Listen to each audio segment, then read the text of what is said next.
You'd have to travel 185 miles to find a museum with a tribute to submariners and their American-made sub from World War II. The only thing close to an acknowledgement for submariners in Illinois is the U-505 at the Museum of Science and Industry, but that's actually a German sub. Naperville News Extra's Kristen Gitchell met with a group of veterans trying to build a lasting memory for their comrades right here in Chicago.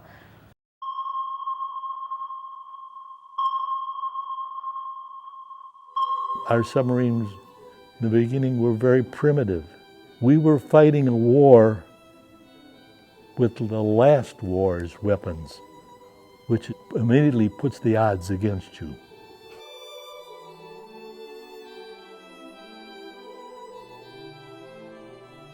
We were a branch of the service that got no publicity whatsoever during World War II. They called it the silent service. And that was basically because any word that got out about the boats, and when I say boats, I'm saying submarines.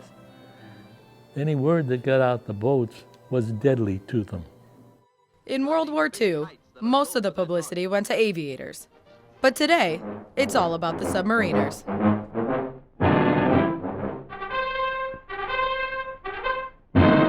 Most know about the Japanese attack on Pearl Harbor in 1941. But few may realize that 19 miles from here in Lockport, 28 submarines made their last stop before heading into battle in response. There's a huge history of freshwater submarines. Submarines that were built in Manitowoc, Wisconsin. They made all their test drives and trials right out here in Lake Michigan, and came through Chicago, came down the river on their way to Lockport, eventually through the Mississippi River down to New Orleans, and eventually out to the Pacific.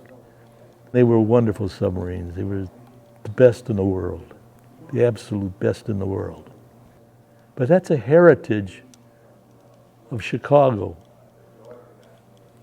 and not many people knew about it. Of those 28 subs, 4 were lost in combat, with all hands. In fact, submariners had one of the highest casualty rates in World War II. Through the war, there was 52 submarines that were lost. They were one of the highest percentages of losses in the fleet. These guys kept volunteering. A submarine service is an all-volunteer organization. You can non-vol at any time you choose, and these guys kept going back time after time after time. So I think it says something about the character of these veterans at that time. And we said, and I will never forget it, when people say goodbye, you say goodbye to somebody, okay, I'll see you next week, something like that, you know, till next time comes around. There was no next time for us. When we said goodbye to our friends, we said goodbye. We did not expect to return. For all those who survived, and those that didn't, Frank and John's Submarine Veterans Group, Crash Dive Base, teamed up with the USS Chicago base to create a lasting memorial. We just kind of thought in terms of, well, a simple plaque would probably do. We had discussions with the city of Chicago, and they were at first reluctant to give us a spot for just a plaque. They kept insisting that they wanted something a little bit bigger, a little bit more eye-catching, and to use their words, they were looking for something spectacular. The group had big ideas, but no experience in the design department. But as it turns out, help wasn't far away. When my son heard about the project, he was a little bit interested and he wanted to see what he can do. So I took him up to Manitowoc, Wisconsin, and the museum allowed us to go through the submarine that's up there, the USS Cobia. And it was through that experience of going through the Cobia that he actually developed the concept and the design that we went with. The structure, shaped in the form of a submarine bulkhead, would be placed on the south bank of the Chicago River, just east of the Columbus Drive Bridge. It will include an artist's rendition of a World War II submarine passing through the Lakeshore Drive drawbridge, several facts, and a watertight door that was salvaged from the USS Trout, decommissioned in 1978.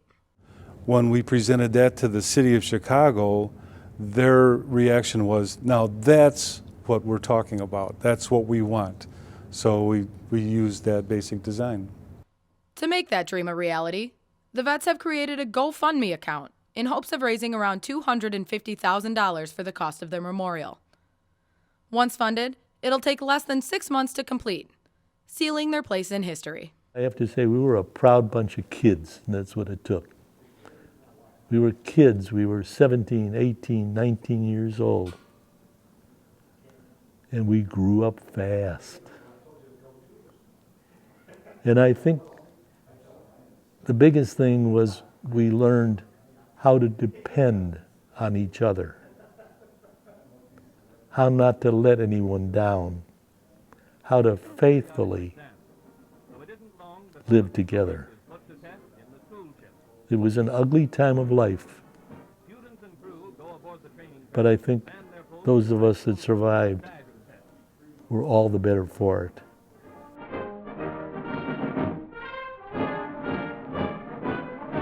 It gets back to there's just not a lot of submarine veteran memorials, and this would be kind of an important thing, not only for the Chicago area and the Midwest, but for submarine veterans themselves.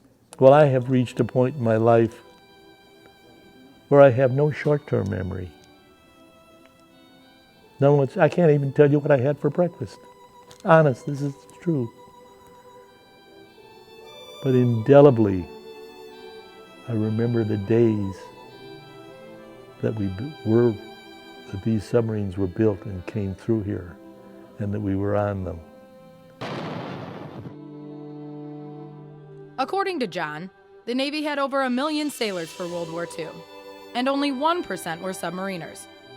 And he feels that 1% eliminated more than half of all of Imperial Japan's shipping.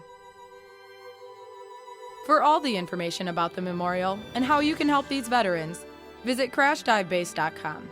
Thanking all the veterans for their service, I'm Kristen Gitchell for Naperville News Extra.